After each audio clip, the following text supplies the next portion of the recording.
తండ్రులారా మీ పిల్లలను చాలా జాగ్రత్తగా చూసుకోండి, దేవుని యొక్క బోధలో పెంచండి అని ఎఫెసీయులకు రాసిన పత్రికలో పౌలు గారు చెప్తారు. ఇక్కడ మీ అందరికీ చెప్పే మాట ఒకటే, మీ బిడ్డల్ని ఎవరితో కంపేర్ చేయమాకండి. ఎప్పుడు ఏ క్షణాన్న కూడా వాళ్ళని మార్కులు వాళ్ళతో కంపేర్ చేయడం, లేకపోతే కలర్ వాళ్ళతో కంపేర్ చేయడం, గేమ్స్లో వాళ్ళతో కంపేర్ చేయడం, తిండిలో వాళ్ళతో కంపేర్ చేయడం, ఎవరితో ఒకరితో కంపేర్ చేయమాకండి. ఎందుకంటే నీ పిల్లల్ని ప్రత్యేకంగా దేవుడు ఇచ్చి ఉన్నాడు, నీకు చాలా ప్రత్యేకించి నీకు ఇచ్చాడు దేవుడు.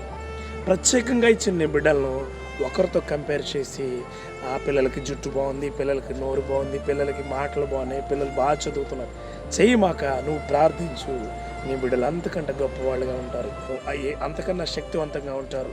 వాళ్ళని ఇబ్బందికరంగా నువ్వు చేయమాక, వాళ్ళ కోపం రేపక. వాళ్ళకి ఒకరితో ఎవరితో కంపేర్ చేసినా సరే వాళ్ళ కోపం వస్తుంది. ఆ కోపాన్ని నువ్వే తీసివేయాలి. ఓ తల్లి, ఓ తండ్రి, నీకే ప్రత్యేకించి చెబుతూ ఉన్నమాట, నీ బిడ్డల్ని ఎవరితో ఎప్పుడూ కంపేర్ చేయొద్దు. ఎప్పుడు కంపేర్ చేయడం మొదలు పెట్టావో అప్పుడు నీ కుటుంబంలో పెద్ద అగ్ని రాజుకుంటుంది.